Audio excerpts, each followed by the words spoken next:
Ladies and gentlemen, welcome back to the Prince Discography Tribute, and happy birthday to our boy. He's finally getting his props. It's a shame, of course, that's how we do things around here. You don't really get your props until you're gone, but the man is getting his props. I went to the Marlins game with my parents the other day, and the fireworks show was syncopated to Prince music, and it was absolutely incredible. They, of course, did the finale of the fireworks show to Let's Go Crazy, the very end, where he shreds the guitar, the whole end of the song, you know. You just imagine the entire place. The sky was all purple. I was singing that the whole way home. I'm singing, the sky was all purple, but the people were just sitting there. I had to run to another section because I needed room to dance. That's my boy right there. He's getting his props. And I'm really, really happy for him. I'm really, really happy for him. Happy birthday, Prince. We love you very much. All right, our topic today is controversy. This is our fourth video, our fourth album. Thank you to Christian Abramson for donating this copy to me. He had 2 copies. He knew I was looking for it. And this show must go on. You ready, guys? Controversy. Controversy, the song, is a sonic, robotic, orgasmic, funktastic attempt at addressing his own problem with the music industry. He's being labeled in every interview is, are you black or white, mulatto? Are you gay? Are you straight? When you play all those buttons, I guess they all just want definitive answers. So instead of asking about the music, they just kept asking about his personal life. And this is about the most autobiographical song that you're going to get addressing the issues straight on. Complete with the Lord's Prayer, also known as Our Father, in the middle of it. He was just starting to find his way. When artists become politically aware, a lot of times the critics want to slam them down. This album was not as critically received as well as Dirty Mind. Dirty Mind was his sexual awakening, and it was all new for them. Now they've heard people starting to get famous and starting to attack political things in their songs, and sex and politics at the time was probably very difficult for them to digest. It's a totally weird time. This is like the first year of the Reagan era. 2 years before this, they're burning disco records in Comiskey Park. You know, a lot of just, anti-woman, anti-gay, anti-black within the rock community. And I think that Prince was now aware. I think he was always aware that, excuse me, wow. He just didn't want to be labeled as one thing. I'm not rock, I'm not black or white, I'm not male or female. I'm just an artist, I'm just a musician, this is what I do. And this record, this controversy, it sold better than Dirty Mind, and it had less airplay. Because the people who smelled it in Dirty Mind knew what they had. They didn't care that it didn't play, they didn't care what the critics said. They were just like, that's my boy. And the poster that comes with this record, that's power. I'm not going to show you the poster right this second, but the poster was him in a G-string and nothing much else, and it's a poster that I'm sure Warner Brothers was like, you want us to make how many of those? You want us to put... He's flexing his power. His next venture would be a double album, then he'd want a double album plus a movie. He always was trying to break barriers, and I think that this album, yes, it's transitional. He didn't quite have it ready. Think about what 1999 is. People don't even realize that 1999 has any political content in it because it's just so much fun. And he was on his way to figuring it all out. That's his first attempt, controversy, and we got to hear it right now. You guys ready? This is the funk right here. Let's go. Pause the video now and play Controversy. Oh my God. Oh my God. I know that some of you are not listening along because you've heard. I don't know why you would deprive yourself though, because then you'll have the same adrenaline coming out that I do. Oh my God, it's such a robotic early 80s jam. It's such a jam. Jimmy Fallon, from now on you should not be allowed to say controversy. Every time you have to say that word, you should be forced to look at the camera and say controversy. Quest, you know I'm right. Handle that. Sexuality is our next song. It's a jam. It's a jam. But before we get to it, we need to address this list, because at the beginning of each video, I show you the top 10 list of where we are. This is prior to the Controversy album. This is among the first 3 records. This is our top 10 songs. I know some of you are upset for Bambi or Party Up or whatever, why you want to treat me so bad. I get it. Fight for your songs. That's awesome. In the meantime, though, let's just get back to the music. Sexuality is next, and it's such a jam. I don't want to keep you guys hanging. Let's just get into it. Y'all know what's coming, right? All right, new breeders, let's go. Pause the video now and play Sexuality. Gus fight and breed. He was funny. He was funny. He was focused. Stand up and organize, people. Let's get organized.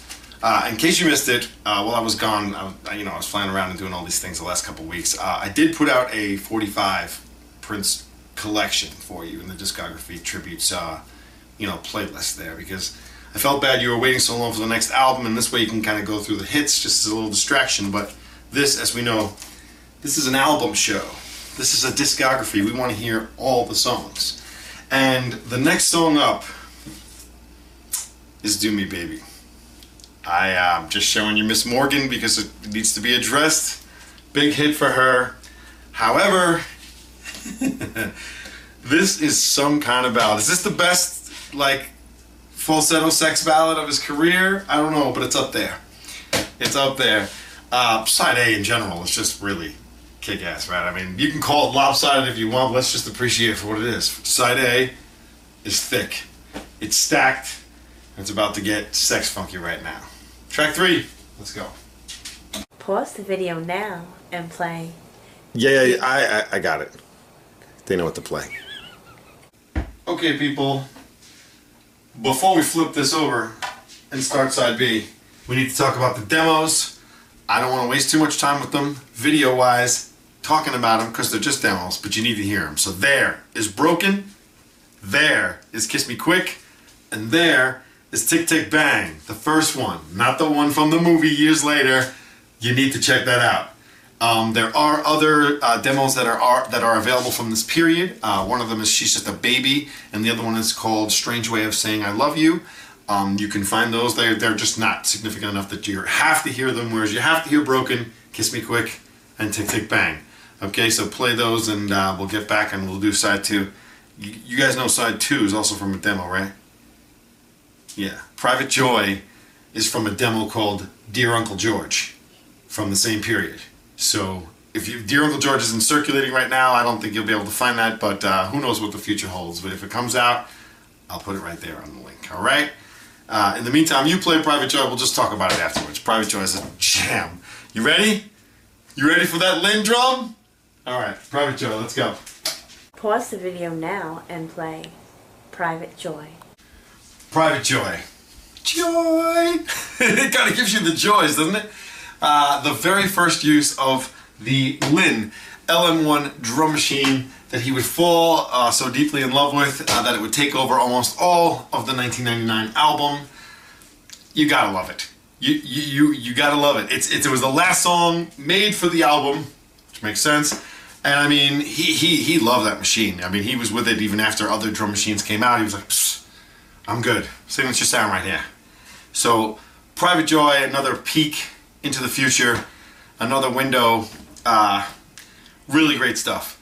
Our next track is Ronnie Talk to Russia, which is a bit of a flyby political track there. I don't want to say anything about it other than it takes a lot of balls to address the president right there on your record by name in his first year of the presidency. That's forethought, that's wisdom, and that's balls. So don't go to the zoo unless you're going to feed the gorillas. I never really got that part. Anyway, next track. Pause the video now and play Ronnie Talk to Russia. Not fond of the machine gun sounds. It's not my thing. It's not Prince. Next, let's work. let's just move right on, because this is the head of controversy. The track that is sitting there in the middle of side 2 that just might kick the whole rest of the album's ass. Let's Work is, I mean, an inevitable song, right? I mean, a song that had to be, so you just, Let's Work, oh my God, yes, of course. Why?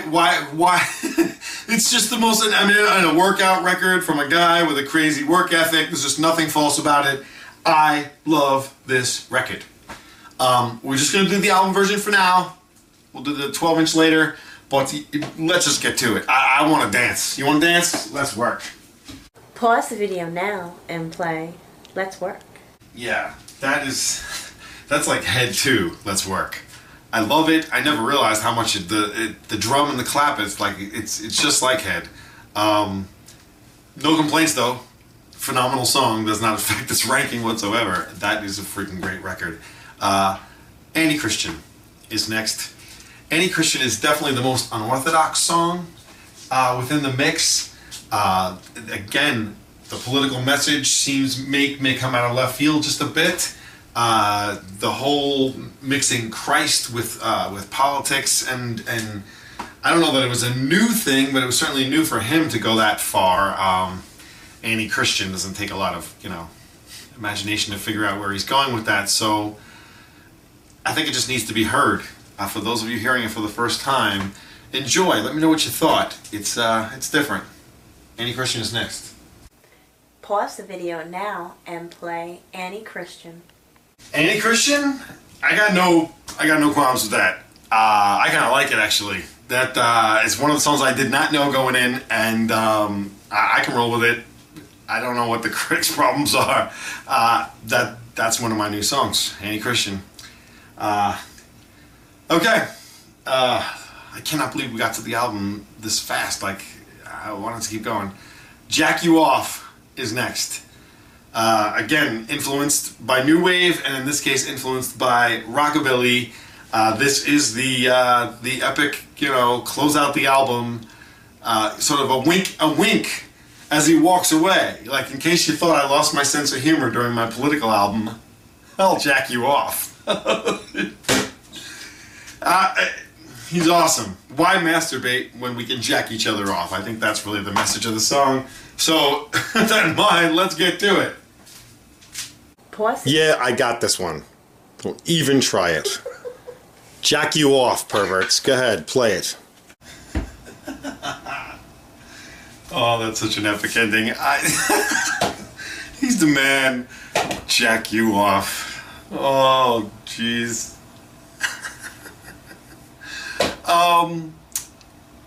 We got another song. That's right, it ain't over. The 12-inch to Let's Work had a hidden song on it called Gotta Stop Messin' About. So, we got another bonus song. So if you guys don't know it, there's your link to Gotta Stop Messin' About on YouTube, providing that it's still there when you're watching this. And but it's a jam, and you need to know it. Yeah, I think it was is it the first song on the hits for the side 3? Nope, it was song 4 on the hits, disc 3. You guys ready? Gotta Stop Messing About is next. Pause the video now and play Gotta Stop Messin' About. That's it, my friends. That's it. We did our homework. It is now the 1999 period. I mean, I'll send you off with, that Let's Work 12-inch. You need to hear that. That's essential. But that's it. We have now reached the 1999 period. I have goosebumps. From what I hear, there's an entire album worth of stuff between 1999 and Purple Rain that could have been its own album. So get ready, because our next video, we made it, dude! Shout out to Tony Rowe, my Prince Purple spiritual advisor every night. Helps me keep it all, in my head. Wait, Morris is playing drums on which one? Which one's got the drum? He knows everything, knows the context of it, knows which tracks are available and not. Thank you, Tony Rowe. Prince Discography Tribute 1999 is next. Are you ready? Pause the video now and play Let's Work Extended Mix.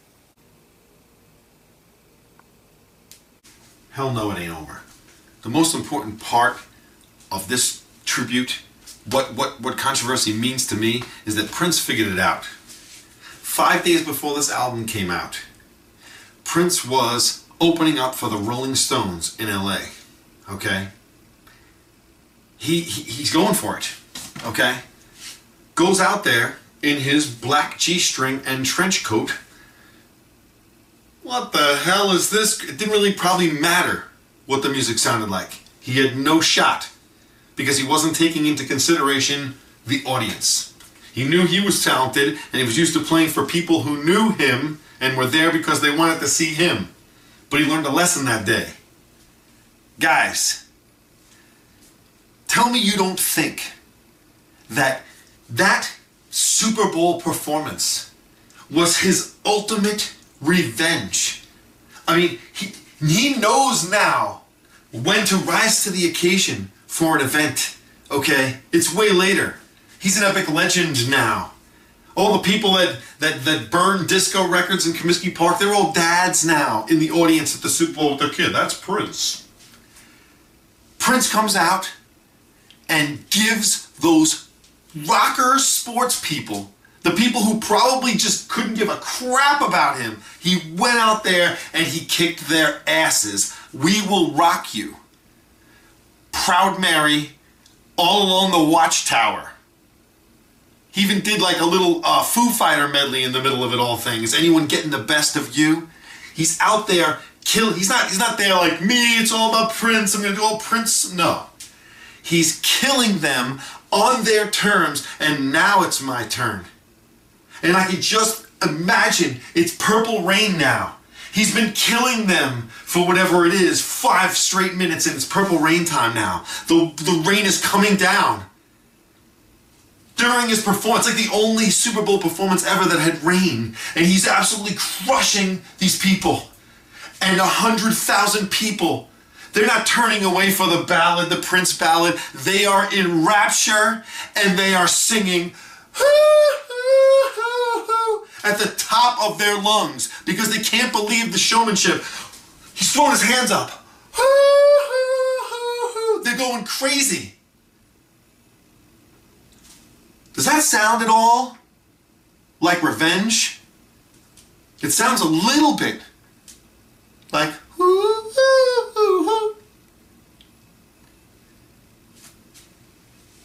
it was okay for you guys when they were stealing from the disco music. But just so you know, this is our thing. We the funky people. We will be acknowledged. He just freaking killed him! He killed him. Prince's ultimate revenge. Happy birthday, brother. I know you didn't really celebrate birthdays. In your opinion, a birthday was the day you were born, and that's it.